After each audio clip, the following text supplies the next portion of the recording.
반갑습니다. 오늘 우리가 말씀 읽기에 따라 함께 살펴갈 말씀은 구약성경 열왕기상 그 중에 19장의 말씀입니다. 구약성경 열왕기는 역대기와 함께 이스라엘의 왕정 시대를 잘 보여주고 있는 성경입니다. 역대기는 남유다를 중심으로 해서 어떤 그런 왕정 시대의 모습들을 기록하고 있다면 이 열왕기는 북이스라엘이라고 하는 이곳을 중심으로 해서 왕정 시대가 어떠했는가, 그 나라가 과연 어떠했는가라고 하는 것들을 가르쳐주고 또 당시의 교회가 하나님 앞에 어떻게 생활하였는가, 당시의 교회가 하나님 보시기에 어떤 상태였는가라고 하는 점들을 잘 기록하고 있습니다. 특별히 이 열왕기라고 하는 구약 성경은 북이스라엘을 중심으로 해서 이것들을 잘 서술하고 있는데 솔로몬을 중심으로 해서 통일왕국 시대 그리고 그 끝을 잘 보여줍니다. 그리고 이 통일왕국 시대가 끝나고 난 이후에 북이스라엘과 남유다로 갈라지는 이 분열왕국의 시대를 잘 설명하고 있는 것이 바로 이 열왕기입니다. 다윗으로부터 그 왕권을 계승받아서 이스라엘의 왕이 되었고 그 백성들을 하나님의 말씀을 잘 통치해야 하는 이 솔로몬인데 이가 초기에 집권 초기에는 아주 그 일들을 성실하게 잘 해냅니다. 하나님 앞에 구하기를 내가 이 백성을 어떻게 다스려야 될지 모르겠으니 내가 이 백성을 어떻게 치료해야 되는지 모르겠으니 내게 지혜를 주십시오라고 하는 그 간구로 인하여 하나님께서 그를 너무나 기쁘게 여기셨고 많은 것들을 얻게 된 이가 바로 이 솔로몬입니다. 근데 솔로몬의 집권 후기 그 말년에 이르면서 어떤 문제가 생기냐면 우상 숭배의 문제들을 근절하지 못하는 문제가 발생합니다. 이 우상 숭배의 여지들을 계속 남겨주는 일들을 이 솔로몬 왕이 하게 됩니다. 당연히 우상들이 들어오면 그것들을 다 깨부셨어야 되는데 자기가 정략 결혼을 한 그 아내로부터 가지고 오는 것들, 우상 아니면 다른 어떤 물품들을 받아들이는 일들을 이 솔로몬이 굉장히 무분별하게 하게 됩니다. 그러다 보니까 결국엔 그 나라가 심각한 우상 숭배에 빠지게 되는데 성경은 그를 두고서 그냥 방관했다라는 정도로 말하는 게 아니라 솔로몬 그 자신이 가장 적극적으로 그 우상 숭배에 가담했다라고 평가합니다. 열왕기에서 이 솔로몬의 마지막을 평가할 때 그가 나를 버렸다라고 말씀을 하고 있는데 그만큼 이 솔로몬이 초기에는 잘하고 중간에도 좀 제법 잘하다가 그의 마지막에 이르러서 굉장히 큰 실패를 보이고 있다라고 하는 점들을 잘 가르쳐주고 있습니다. 그래서 이 솔로몬으로 인한 우상 숭배 그 결과가 결국엔 나라가 분열하게 되는 아픔을 겪게 되는 겁니다. 하나님께서는 이전에 다윗과 약속하셨던 것이 있었기 때문에 그 모든 나라를 빼앗아서 그 다윗 왕권의 계보를 잃어버리게 하지 않습니다. 유다라고 하는 지파 그리고 베냐민이라고 하는 이 두 지파를 남겨주셔서 이 다윗의 왕권을 계승해서 그 다윗의 집안이 이제 통치하며 살아갈 수 있는 나라를 하나 남겨두시고 그리고 그 이외에 다른 10지파 유다와 그리고 베냐민을 제외한 다른 이스라엘의 10지파를 가져다가 당시 솔로몬의 신하였던 느밧의 아들 여로보암이라고 하는 이 사람에게 붙여주셔서 분열 왕국의 시작을 알리십니다. 북이스라엘이 이 여로보암을 중심으로 한 이스라엘의 남은 10지파를 이제 말하는 것이고 그리고 남유다라고 할 때 이 솔로몬의 아들이었던 르호보암과 유다 그리고 베냐민 지파 이 두 지파가 함께 모여서 살아가는 것을 두고 남유다라고 합니다. 이런 내용을 조금 가지고 가시는 것이 여러분이 선지서를 읽어갈 때나 기타 다른 성경들을 읽어갈 때 유익합니다. 이러한 기본적인 배경 지식이 없으면 지금 이 나라가 지금 그래서 이스라엘이라는 거야 아니면 뭐라는 거야 아니면 다른 나라라는 거야 혼란에 빠지게 됩니다.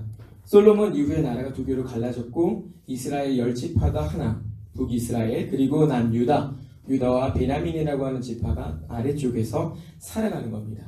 이 나라의 분열왕국의 시작을 잘 보여주는 것이죠. 자, 그런데 너무나 재밌는 것은 이러한 열왕기와 역대기를 읽어가면서 하나 발견할 수 있는 게 있습니다. 뭐냐면 사사시대에 그들이 왜 실패했는가?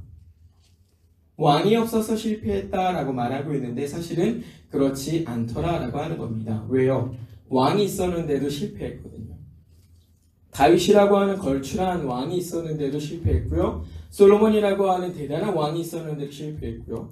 북이스라엘과 또 남유다로 나뉘어져서 나라가 각자가 그렇게 하나님의 은혜와 기회들을 얻어서 살아가는데도 실패했단 말입니다. 왕조가 몇 번이 바뀌고 그 왕들이 계속 바뀌어가는 동안 선지자들이 끊임없이 활동하고 그랬는데도 실패했단 말입니다. 사사시대에 왕이 없어서 실패했다라고 하는 건 결국엔 핑계이더라. 신앙생활할 때 여러분이 유념하셔야 되는 부분이 이겁니다. 핑계 대시면 안 됩니다. 그 상황에 이르게 되면 내가 하겠습니다. 할 것 같습니다. 라고 하지만 그 상황이 되면 또 다른 문제로 못합니다. 상황과 여건이라고 하는 것이 조금 부족하고 되지 않더라도 그 자리에서 성실하게 감당하려고 하는 사람이 또 다른 상황과 여건이 되었을 때 그걸 문제 삼지 않고 할 수 있게 되는 겁니다. 그렇지 않으면 다른 문제들은 핑계에 지나지 않을 수 있다라고 하는 점을 이 열왕기와 역대기가 왕들의 기록을 통해서 잘 보여줍니다. 봐라, 너희가 왕이 없다 그래서 왕을 줬는데 실패하지 않았느냐? 이제 뭐라고 할 것이냐? 무엇이라고 핑계댈 것이냐? 너에게 무엇이 부족해서 너희가 못했다고 말할 것이냐? 라고 하는 것을 아주 직접적으로 가르쳐주고 있는 게 열왕기와 역대기입니다.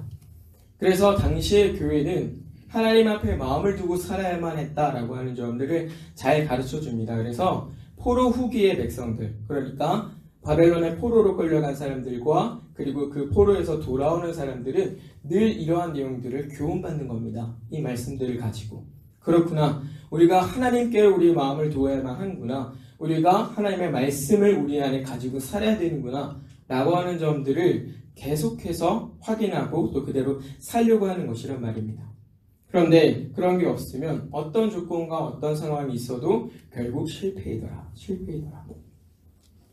오늘 우리는 이러한 불령왕국 시대에 아합이라고 하는 왕조 그 끝자락을 우리가 함께 읽은 겁니다. 특별히 그 당시에 아주 어렵게 하는 교회가 핍박당하는 상황인데 그 중에서 엘리야라고 하는 선지자가 어떠한 어려움을 당하고 있는지를 오늘 우리가 함께 읽은 이 본문이 잘 적용해주고 있는데 오늘 우리는 함께 읽은 이 본문을 통해서 하나님께서 이 교회에 어떤 은혜들을 예비하시고 또 어떤 은혜들을 베풀어 주시는지 그 은혜를 경험한 교회가 어떻게 살아야 되는지 하나님께서 교회가 직면한 이 어려움들을 어떤 방법으로 해결해 주시는가라고 하는 점들을 조금 생각해서 함께 살펴보고자 합니다. 자, 오늘 우리가 함께 살필 본문에서 엘리야 선지자는 이세벨 여왕을 피해서 도망하는 중에 있습니다. 이러한 상황에서 하나님은 이 엘리야에게 특별하고 아주 극적인 반전의 상황을 만들어 주시지 않습니다. 선지자가 굉장히 많이 답답했을 부분일 겁니다. 이 앞서서 기록에 뭐가 있냐면 바알 선지자 450명과 결투를 혼자서 했는데 승리를 합니다. 이 엘리야라고 하는 선지자가 하나님의 능력을 힘입었지요. 그들을 다 무찔렀지요. 악한 자들을 다 숙청했습니다. 그런데 도망하는 신세에 있게 됩니다. 우리 같은 상황에서는 그 순간을 끝으로 해서 하나님 멋지게 그렇게 만들어 가시면 좋겠다라고 하는 그런 마음이 들지만 오히려 이 엘리야가 그곳을 떠나서 도망을 쳐야만 할 만큼 그 상황이 더 좋지 않았다라고 하는 점을 오늘 이 본문이 보여주고 있는 겁니다. 너무나 당황스러운 일입니다. 하나님 앞에 성실하게 살았고 하나님 앞에 받은 교회들을 선용하면서 살았는데 지금 내가 갖고 있는 이 걸음이 더 어렵단 말입니다. 근데 그 가운데서 하나님께서 마치 침묵하시는 것 같고 하나님께서 특별하고 아주 놀라운 방법으로 극적인 어떤 반전을 보여주는 것이 아니라 고생은 고생대로 하게끔 그렇게 가고 있다 이겁니다. 그게 오늘 우리가 읽은 이 본문의 시작입니다. 이 450명과의 싸움 이후에 이세벨이라고 하는 여왕과 아합이라고 하는 그 왕이 취했어야 될 태도는 그들의 그 교만하고 악한 마음을 꺾고 그렇구나 하나님만이 우리의 신이시구나 우리가 그의 종들에 대해서 함부로 하면 안 되겠구나 우리가 그의 백성으로서 함부로 살면 안 되겠구나 라고 했어야 되는데 오히려 그것들을 전혀 아무렇지도 않은 개의치 않고서 더 악한 일을 하게 되는 겁니다. 분명하게 드러난 하나님의 위엄 그리고 그 능력 앞에서도 자기들이 하나님을 업신여기고 있을 뿐만 아니라 이 교회를 어렵게 하고 있다라고 하는 것에 대하여 두려운 마음을 가진 게 아니라 두려운 마음 조금도 없이 오히려 그래 조금 더 괴롭혀주마. 이걸로 안 됐으니까 더 어려움을 너에게 주마. 라고 하면서 이 선지자 엘리야의 목숨을 취하려고 안달이 나 있는 겁니다. 이 부분에서 이 아합이라고 하는 사람과 이세벨이라고 하는 여왕이 얼마나 우매하고 고집스럽고 악한 사람들이었는지가 잘 나타나고 있는 겁니다. 이 부분을 그냥 지나쳐서 안 되는 일입니다. 왜냐하면 이건 내가 그 자리에 설 수 있는 일이 될 수 있기 때문입니다. 아합이라고 하는 사람, 이세벨이라고 하는 사람, 이 두 사람만 그렇게 하는 게 아니라 내가 그 자리에서 그렇게 고집스럽게, 그렇게 악하게, 그렇게 하나님 앞에 살아갈 수 있게 될 문제란 말입니다. 나는 아니야가 아닙니다. 아합이라고 하는 사람은 이스라엘의 왕이었고 이세벨이라고 하는 사람은 이스라엘의 여왕이었습니다. 다른 말로 소위 교회에서 가장 영향력이 있고 책임 있는 자리에 함께 있었던 그 둘이란 말입니다. 그러나 그 둘이 참된 교회가 아니었던 탓에, 참으로 하나님의 백성이 아니었던 탓에 육신으로는 이스라엘에 속하여 살아가지만 그들의 마음이라고 하는 것은, 그들의 영혼이라고 하는 것은, 하나님의 구원이라고 하는 건 조금 더 허락되지 않은 그런 사람들이었던 탓에 하나님의 뜻과 계획이 분명함에도 불구하고 거기에 대해서 고집스럽고 완악하게 자기들의 생각을 꺾지 않고 있는 것입니다. 그 일을 우리가 할 수 있단 말입니다. 하나님의 말씀과 뜻이 분명하게 우리에게 주어져 있는데 우리가 그렇게 고집스럽고 완악하게 꺾지 않을 수 있단 말입니다. 무엇을? 내 생각과 마음을. 안 꺾을 수가 있어요. 하나님이 이렇게 말씀하시는데 아니요, 그건 아닌 것 같습니다. 난 그렇게는 못하겠습니다. 그 일을 내가 하고 있을 수 있단 말입니다. 하나님이 우리에게 얘야 긍휼히 여겨라. 아니요, 전 그렇게 못합니다. 얘야 그것들은 거절해야 된다. 아니요, 그렇게는 못합니다. 그 생활을 우리가 그대로 할 수 있는 겁니다. 단지 우리는 이런 모습들을 보면서 나는 그 사람은 아니니까, 나는 그래도 교회니까 라고 생각하고 그 안에서 떳떳한 마음을 가질 수도 있지만 그게 아닙니다. 고집을 가지고 있고 완악하고 또 악한 행동들을 지속적으로 하는 일은 내가 참된 교회가 아니라는 점을 증명하는 것밖에 되지 않은 겁니다. 참된 교회는요, 자기의 생각과 뜻을 꺾지 않을 이유가 없는 겁니다. 아, 그렇군요. 이것이 하나님의 뜻이었습니까? 이것이 하나님의 마음이었습니까? 그럼 내가 잘못 알고 있었습니다. 그럼 내가 잘못된 것이군요. 그럼 내가 꺾어야 되는 겁니다. 그게 교회입니다. 교회로서 하나님의 뜻이 항상 우선이어야 하고, 교회로서 그 하나님이 가장 존중받으셔야 되고, 교회로서 그분만이 옳단 말입니다. 그분만이 참이란 말이에요. 아무리 내가 오랫동안 무엇을 하고 아무리 내가 오랫동안 무엇을 잘해왔다 하더라도 나에겐 거짓이 있습니다. 안 꺾을 이유가 없습니다. 주인이 그 마음이 그렇지 않다라고 하면 거기에 따르는 건 너무나도 쉬운 일입니다. 주인이 아니라고 하는데 내가 뭐라고 거기에 대해서 뭐라고 말을 합니까? 그러나 참된 교회라고 착각을 하면서 살게 되면 말이죠. 이 마음을 꺾지 않고 고집스럽게 하는 일들을 지속적으로 하게 된단 말입니다. 나는 그렇지 않아. 아닙니다. 내가 그럴 수 있어. 이겁니다. 저 사람은 그럴 수 있어도 나는 그렇지 않아. 이거 아닙니다. 나는 내가 그럴 수 있어요. 저 사람은 그렇지 않을 수 있지만 내가 이 문제에 빠질 수 있어 라고 경각심을 가지고 살아야 되는 것이 교회입니다. 그렇지 않으면요, 절대 자기 들보를 보지 못하는 겁니다. 왜 남의 티를 보면서 자기 들보를 못 봅니까? 나는 괜찮다고 생각하기 때문입니다. 나는 문제가 없는 거예요. 나는 아무렇지도 않아요. 나는 참된 교회라고 생각을 하는 겁니다. 무엇을 하면서?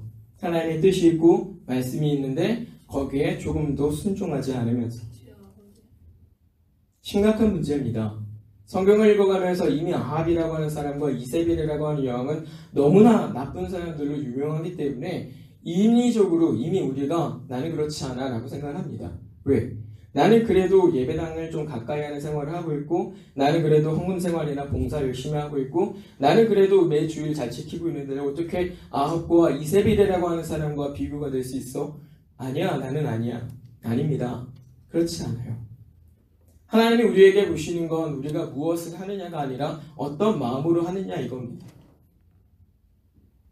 율법을 다 지키면서 이제 주님 앞에 나와가지고 주여 내가 주님의 말씀을 다 지켰습니다. 이제 내가 뭘 해야 구원을 얻을 수 있습니까? 라고 할 때 그 마음을 꿰뚫어 보셨던 주님이 뭐라고 하십니까? 가서 네 소유를 팔아라. 가난한 사람들을 다 나눠주어라. 그가 어떤 일을 얼마나 성실하고 잘하게 했는지 주님이 그걸 보신 게 아닙니다. 그의 마음과 의도를 보시고 교만한 그것들을 끊어버리기도 하시는 것이죠. 성도들은 이 부분을 굉장히 유념해서 봐야 합니다.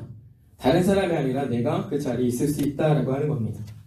엘리야가 이제 이세벨의 이런 위험을 피해서 도망하게 되는데 그곳이 바로 호렙산이라고 하는 곳입니다. 호렙산이라고 하는 것은 신의 산이라고도 하는 그런 산인데 엘리야는 그곳에 있는 굴로 피신을 하게 됩니다. 그런데 여기서 말하는 굴은 어디나 흔하게 발견할 수 있는 그런 굴이 아니라 굉장히 특정된 곳을 말합니다. 아마도 모세가 이전에 십계명을 받을 때에 하나님의 영광을 바라보기 위하여 있다가 잠깐 피신했던, 하나님께서 너 잠깐 거기 들어가 있어라, 내가 지나갈 때 너가 헤어질지도 모르니까 너 거기 잠깐 들어가 있어라 라고 피신시켰던 그 바위 틈이 아닌가 라고 생각이 듭니다. 왜냐하면 엘리야는 아주 계획된 걸음과 의도된 걸음으로 그 호렙산을 찾아가고 있기 때문이고 그 굴이라고 하는 특정한 지역을 명칭하고 있는 것이 사용되고 있기 때문입니다. 지나가다가 아무데나 들려가지고 여기 굴 파졌네? 들어간 게 아닙니다. 아주 의도된 걸음으로 그 이름을 뭐라고 하는지는 모르겠지만 아마 당시에 모세가 그곳에 숨었다라고 하는 그 기록을 알고서 그곳을 의도적으로 찾아서 걸어간 것이 바로 이곳이 아닐까라고 생각이 되는 겁니다. 출애굽기 33장 21절이야 22절을 보면 이제 요약해서 그런 내용이 나옵니다. 모세가 십계명을 받으면서 하나님의 영광이 지나갈 때 피해는 그런 장소가 등장을 하는데 엘리야가 이제 그곳을 찾아 숨은 것이죠. 왜요? 그곳을 가면 내가 안전할 것을 알기 때문에. 그리고 그 엘리야의 걸음은 아주 의도적으로 이 호렙산으로 인도되고 있는 겁니다. 우리가 읽지 않았습니다만 19장 이 앞절에 어떤 말씀이 있냐면 7절 이하의 말씀 잠깐 제가 읽어드리겠습니다. 19장 7절에 여호와의 천사가 또다시 와서 어루만짐에 이르되 일어나 먹으라 내가 갈 길을 다 가지 못할까 하노라 하는지라 이 일어나 먹고 마시고 그 음식물에 힘을 의지하여 40주야 40년을 가서 하나님의 산 호렙에 이르니라. 하나님께서 이 엘리야의 걸음을 아주 의도적으로 이 호렙산에 그 굴로 인도하고 있는 겁니다. 특정한 곳으로 하나님께서는 그 엘리야를 붙들어 가시는 것이죠. 자, 그 굴에서 이 하나님의 엘리야에게 한 가지를 묻습니다. 내가 어찌하여 여기에 있느냐? 라고 하는 말씀입니다. 이 물음은 선지자로서 사명을 다하지 않고 온갖 불만을 가지고 도망하여 온 이 엘리야에 대한 하나님의 책망이기도 하고 또 한편으로는 그 엘리야를 위로하시고자 하는 하나님의 물음이기도 합니다. 이전에 바알 선지자 450명과 아주 싸움을 했던 그때에도 조금의 주눅듦 없이 하나님 의지하는 그 믿음으로 당당했던 엘리야입니다. 이세벨의 그 어떤 위기가 자기를 크게 어렵게 하지 않았을 거라고 생각이 듭니다. 그런데 의도적으로 도망하여 왔단 말입니다. 그 안에는 하나님에 대한 불만을 가득 품은 이 엘리야의 태도가 그 안에 숨겨져 있는 것이기 때문에 그렇습니다. 엘리야가 하나님을 찾아서 뭐라고 말합니까? 차라리 내가 죽는 게 낫겠으니 나의 생명을 취해가십시오 라고 4절에서 말을 합니다. 엘리야가 왜 이런 말을 하냐면 부지런히 그리고 열심히 자기에게 맡겨진 일들을 다 했는데도 불구하고 결과적으로 지금 어떤 일에 있는 거예요? 자기가 도망하고 있는 처지에 있어요. 뿐만 아니라 그 백성이 바뀌었습니까? 안 바뀌었습니까? 안 바뀌었어요. 450명이라고 하는 바알 선지자들과 싸워서 하나님의 위엄과 그 능력을 만천하에 드러난 엘리야입니다. 그런데 그 백성이 안 바뀌었어요. 부지런히 하나님의 말씀을 따라서 순종해가지고 자기의 생명을 잃어버릴 걸 각오하고 바알 선지자 450명과 싸웠습니다. 안 바뀌었어요. 오히려 지금 자기는 오히려 더 죽을 위기에 처해 있습니다. 이게 엘리야가 하나님에 대해서 불만을 갖게 된 굉장히 큰 원인이 됩니다. 내가 하나님 이렇게까지 했는데 왜 안 바뀌는 겁니까? 이건 하나님 안 바꿔주신 거 아닙니까? 마치 저와 같은 사람으로 이제 예를 들자면, 하나님, 제가 이렇게 말씀을 전하고 이렇게 가르치고 이렇게 했는데 이 사람들은 바뀌지 않고 매번 똑같은 행동과 생각들을 합니다. 안 바뀌는 건 하나님 책임 아닙니까? 내가 못해서는 아닌 거 아닙니까? 이제 이런 마음을 가지고 하나님께 온갖 불평을 하기 시작하는 겁니다. 아마도 이렇게 된 원인은 엘리야의 남다른 열심이 있었기 때문으로 보입니다. 오늘 이 본문에서 말하고 있는 것처럼 엘리야 자신은 남다른 유별한 열심이 있다라고 말을 합니다.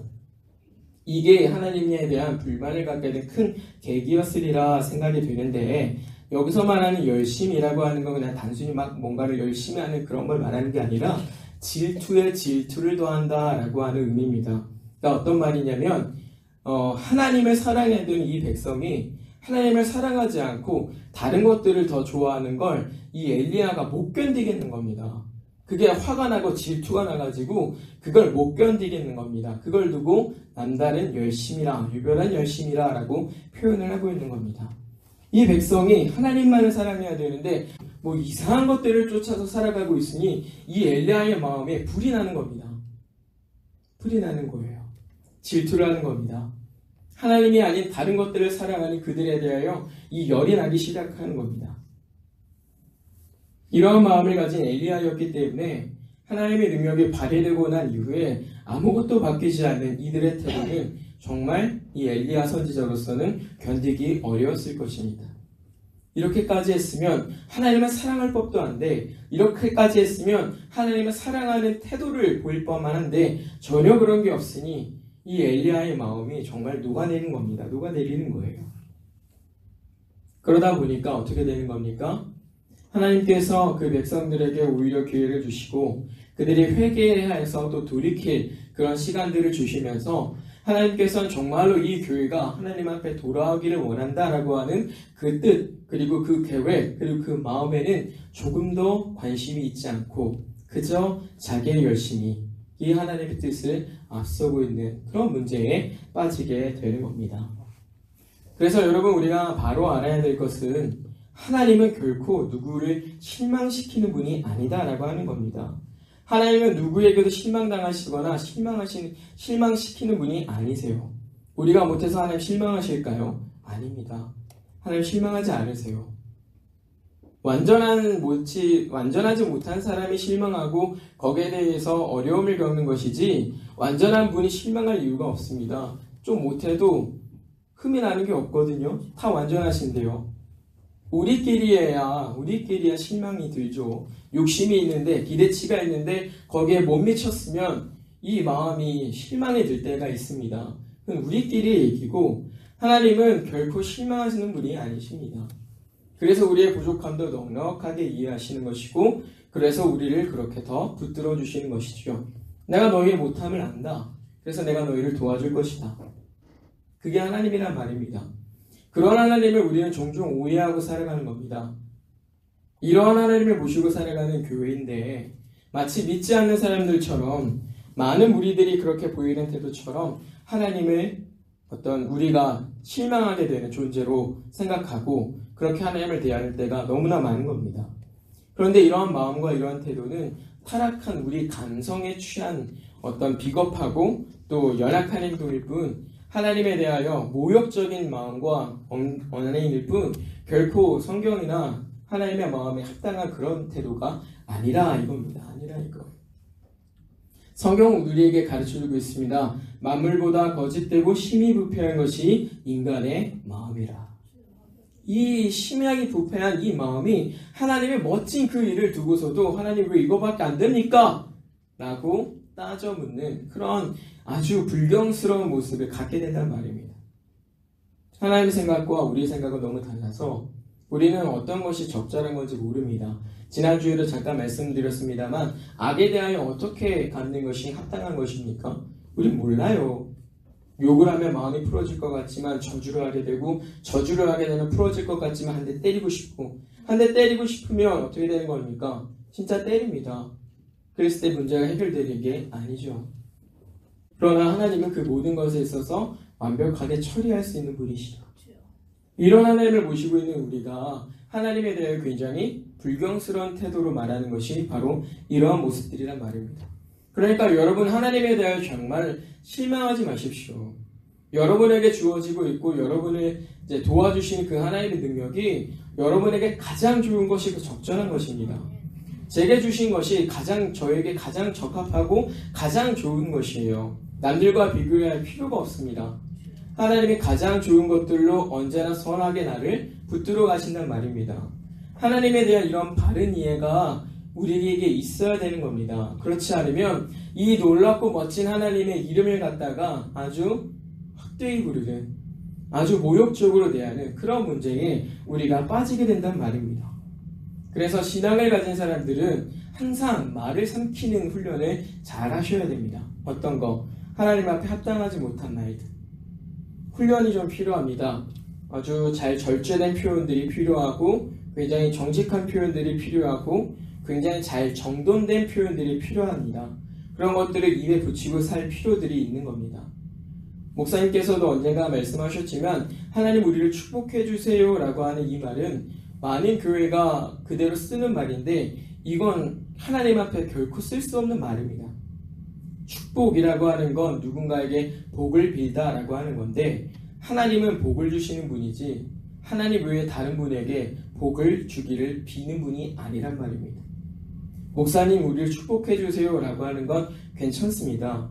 목사님께서 하나님 앞에 이 백성을 위해서 기도하고 복 주시기를 기도하는 건 합당한 일이죠. 그런데 하나님 앞에 가서 하나님보다 더 능력 있는 분한테 가가지고 우리에게 복을 좀 달라고 빌어주세요 라고 하는 말이 하나님 우리를 축복해 주세요 라고 하는 그런 말입니다. 정돈되지 못한 표현들입니다.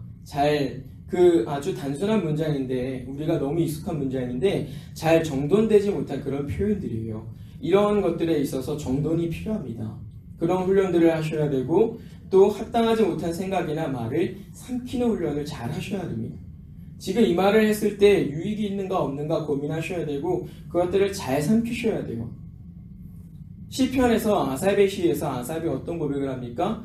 하나님에 대해서 불평을 쏟아낼 뻔하다가 그것들을 삼켰어요. 그리고 나서 뭐라고 말합니까? 내가 하나님 앞에 큰 범죄를 저지를 뻔했습니다. 이 입술로 하나님 앞에 큰 죄를 지을 뻔했습니다 라고 고백을 합니다. 아무렇게나 말하시면 곤란합니다. 신앙을 가진 사람일수록 굉장히 말을 하는 일에 있어서 굉장히 조심하셔야 되고 굉장히 절제된 표현들을 잘 지혜롭게 하셔야 될 필요가 있다 이겁니다. 이러한 내용을 통해서 우리가 보자면 결국엔 여러분은 우리의 열심을 조심해야 됩니다. 하나님의 뜻보다 앞서는 나의 열심. 이것들을 항상 조심해야 됩니다. 그렇지 않으면 이 열심 때문에 자기 혼자 넘어질 수 있습니다.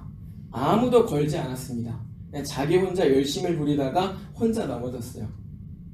이 문제에 얼마든지 우리가 빠져 있을 수 있는 겁니다. 가끔 교회 안에서 시험 드는 분들을 보십시오. 시험 들어서 어렵다라고 하는 분들 보세요. 자기 열심이 너무 앞서 있는 경우들이 많습니다. 아무도 걸지 않았는데 내가 이렇게까지 했는데 왜 아무도 안 따라와줘? 이러면서 혼자 넘어지거나 내가 이렇게까지 하는데 하면서 내가 이렇게까지 했는데 라고 하면서 이제 자기 열심을 앞세우는 일들이 많은데 그럴 때 넘어지기가 딱 쉽습니다. 조심하셔야 됩니다. 자, 이제 여기서 우리가 주목해서 볼 부분은 여기에서 라고 하는 부분입니다. 하나님은 너 왜 거기서 뭐하냐 라고 하지 않으시고 여기에서 있느냐 라고 말씀합니다. 여기라고 하는 말은 말을 하는 대상자에게서 가까운 곳을 가리키는 말입니다. 그리고 거기라고 하는 말은 듣는 사람의 입장에서 가까운 걸 말합니다. 그러니까 제가 여기 오세요 라고 하면 여러분들의 입장에서 여기는 거기가 되는 겁니다. 아, 강도사님 내가 거기로 가면 됩니까? 라고 하는 거죠. 그리고 여러분들이 강도사님 여기로 좀 오세요 라고 하면 아, 제가 거기로 가면 됩니까? 라고 하는 겁니다. 말을 하는 사람의 입장에서 가까운 것이 여기, 그리고 듣는 사람의 입장에서 가까운 것이 거기입니다. 근데 하나님은 이 엘리야를 두고서 뭐라고 하는 겁니까? 여기에 있느냐라고 말씀하세요. 이게 무슨 말이냐면 하나님이 엘리야를 멀리서 지켜보면서 야, 너 거기서 뭐하냐? 라고 하는 게 아니라 엘리야의 바로 옆에서 엘리야가 마치 그 하나님의 영역에 들어온 것처럼 하나님께서 엘리야야 너는 지금 여기서 뭐하냐? 내가 있는 이곳까지 어떻게 왔느냐, 왜 왔느냐 라고 물어보고 계신다 이겁니다. 얼마나 친절한 하나님이십니까? 멀리서 이 엘리야의 어려움을 관망하고 그냥 내버려 두는 것이 아니라 엘리야의 가장 가까이에서 엘리야가 가장 불만을 가지고 있고 하나님에 대한 불만을 가지고 있고 이 마음이 요동치는 그 순간에 하나님께서 엘리야의 옆에서 엘리야야 네가 여기서 뭐하고 있느냐 이렇게 묻는 겁니다. 하나님께서 자기 백성을 친절하게 다독이시는 것이고 하나님께서 그에게 용기를 주는 것입니다. 생각하셔야 될 건 하나님은 여러분을 지켜보시는데 멀리서 보시는 게 아니라 여러분의 가장 가까이에서 보십니다. 은밀한 죄여 있을 수가 없습니다. 우리가 죄 지을 때도 하나님이 함께 하시고요. 우리가 나쁜 마음을 먹을 때도 하나님이 함께 하십니다.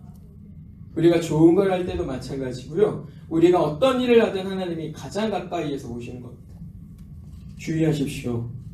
그래서 우리가 늘 일상의 생활에서 하나님을 염두하는 생활을 해야 됩니다. 여러분이 말씀을 하실 때, 생각을 하실 때, 행동을 하실 때 이게 과연 하나님이 보실 때 합당한 일이겠는가? 한 12번은 더 생각하고 하십시오. 아무런 필터 없이 그냥 막 내뱉고 난 다음에 아이고 이거 아니었구나 이거 회개해야겠구나가 아니라 하기 전에 12번도 더 생각하고 하십시오. 끊임없이 생각하십시오.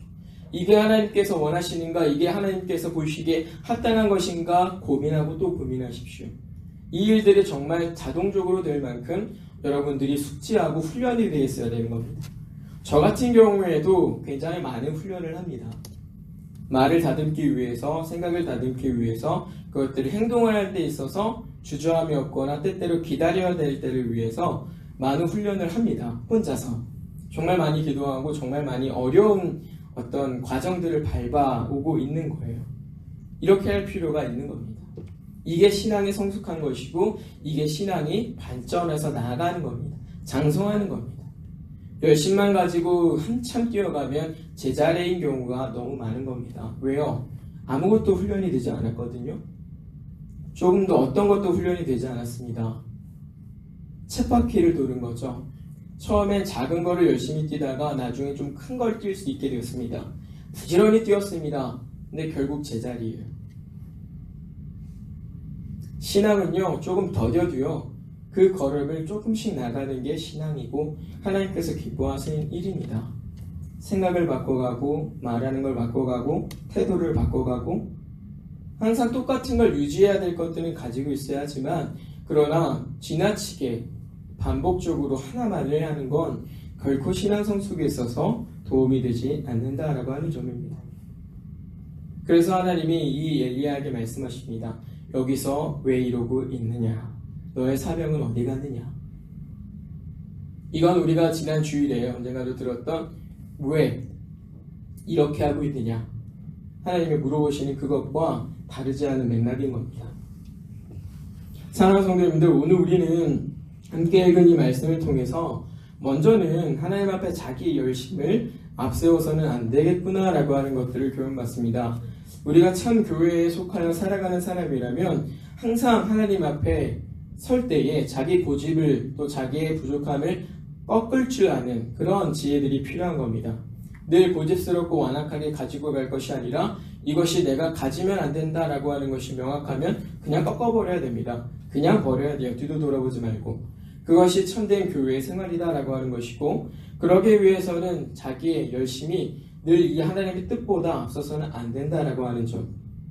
이 하나님의 뜻보다 자기 열심이 앞서게 되었을 때 하나님의 그 뜻하심을 기다리지 못하는 문제가 발생을 되고 그러다 보면 오늘 이 엘리야처럼 하나님 앞에 온갖 불만을 가지고 차라리 나를 죽이십시오라고 하는 이 말도 안 되는 행동을 하면서 하나님 앞에 나아가는 문제가 있게 되는 걸 여러분 충분히 경고받았으니까 경계하시면서 하나님의 뜻보다 여러분의 열심을 앞세우지 않기를 부탁을 드립니다. 두 번째로는 하나님은 우리를 결코 방관자처럼 지켜만 보시지 않습니다. 가장 가까이에서 누구보다 가까운 곳에서 여기에서 내가 신음하는 자리, 내가 도움을 필요하다는 자리, 내가 기뻐하는 자리, 내가 감사하는 자리, 내가 죄를 짓는 그 자리, 거기에서 하나님께서 함께 하십니다. 그러니까 늘 하나님과 동행하는 사람으로서 여러분은 바른 행실을 보이셔야 합니다. 난 하나님과 동행하는 삶을 살았습니다. 말로 100번 해도 행실이 그렇지 못하면 곤란한 겁니다. 나 엄마 아빠 사랑해요. 말만 그럴싸하게 해놓고 행실은 순종하는 건 아무것도 없고 부모의 마음을 헤아리는 건 아무것도 없고 부모가 뭘 기뻐하는지 아무것도 모르고 그러면 안 된단 말입니다. 그거는 가짜예요. 가짜. 우리가 이런 내용들을 좀 잘 주의 받아서 유별나게 신앙생활 하십시오. 유별나게 말씀에 집착하시고 유별나게 말씀을 붙들고 살아가시기를, 그 하나님의 은혜를 붙들고 살아가시기를 주님의 이름으로 부탁을 드립니다.